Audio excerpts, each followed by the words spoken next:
بسم اللہ الرحمن الرحیم عن ابی موسیٰ رضی اللہ تعالی عنہ ان النبی صلی اللہ علیہ وسلم قال المؤمن للمؤمن کالبنیان یشد بعضہ بعضا ثم شبک بین اصابعہ۔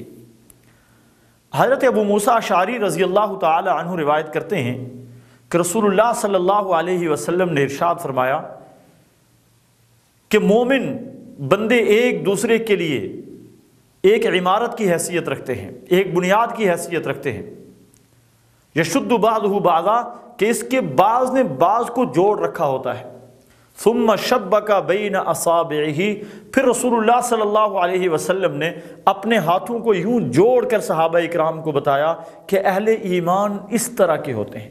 جس طرح کسی گھر کی دیوار ہوتی ہے اور اس دیوار کی ایک اینٹ سے دوسری اینٹ جڑی ہوتی ہے اور دوسرے سے تیسری جڑی ہوتی ہے، اور یہ جڑی ہوئی تمام کی تمام اینٹیں ایک دوسرے کے لیے طاقت کا باعث بنتی ہیں، ایک دوسرے کی قوت بنتی ہیں، اسی طرح اہل ایمان تمام کے تمام آپس میں جڑے ہوتے ہیں، اور جب یہ آپس میں جڑ جائیں تو یہ ایک دوسرے کی قوت اور ایک دوسرے کی طاقت بنتے ہیں۔